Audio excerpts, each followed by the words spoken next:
สวัสดีครับมื้อนี้หมารวยพามาตามในทางของน้องแอนนาริศราชิมพูคังเด้อนะครับเป็นลูกสาวแม่พ่อเพิ่นจมน้ำเสียชีวิตแต่น้อยเนาะตา4ขวบ5ขวบพุ่นละนะครับเพิ่นมาบอกโชคแม่เพิ่นว่าหัน63ตรงๆเนาะ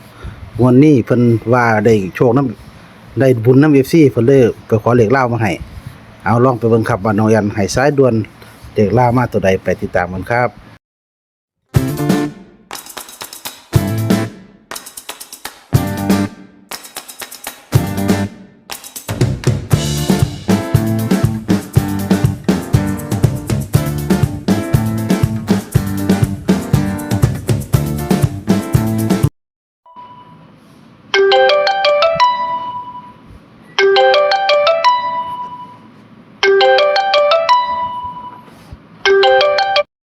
รอแม่พ่อฮัลโหล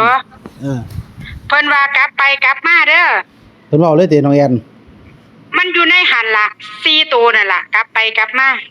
กลับให้เพิ่นกลับไปกลับมา เพิ่นว่าบอก ยู่ใน แม่พ่อ 4 นั่น ตั เล วย นั่นล่ะว่าซั่นเพิ่นบอกว่า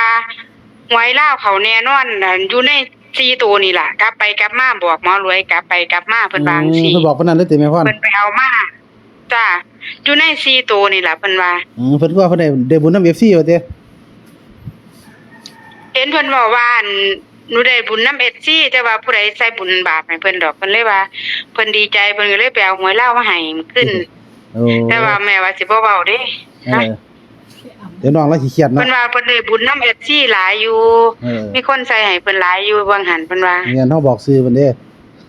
เฮา ฮะ เฮาบอกชื่อบอกนามสกุลเด้จ้าเพิ่นว่ามีคนได้นำเพิ่นหลายอยู่งวดเบิ่งหัน บางคนได้น้ แต่ อย ว่า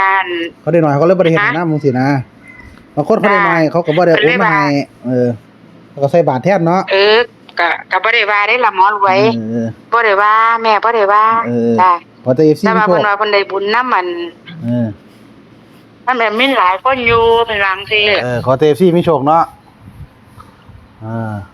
น้องญาติก็สิได้เรื่อยๆดอกขอ จ้า แต่ เอาลงให้เพิ่นเลย เอาพิมพ์มาเด้อแม่เด้อ อันนี้พิมพ์ไปแล้วนี่ส่งไปแล้ว พิมพ์ไปแล้วเนาะ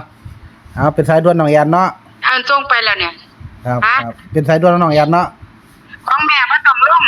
ของแม่นี่ตัวนี้บ่ต้องลง เอาเพิ่นอยากได้ มันกลับกันกับของแม่มันคนละตัวไปเลยนะแต่ว่าลงของเพิ่นเลยจ้า ได้ครับได้ครับเอาลง เดี๋ยวแม่ซื้อเอาของแม่ ลงสายด่วนให้น้องเนาะ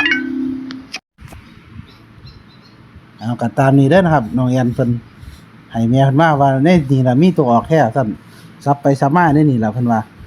เอา FC โชคดีนำน้องแอนเด้อนะครับในวันนี้โชคๆมันๆสำหรับในทางของน้องแอนมาให้แม่เพิ่นเด้อนะครับเด็กเพิ่นบ้านฟังลาวโชคๆมันๆกันครับสวัสดีครับผม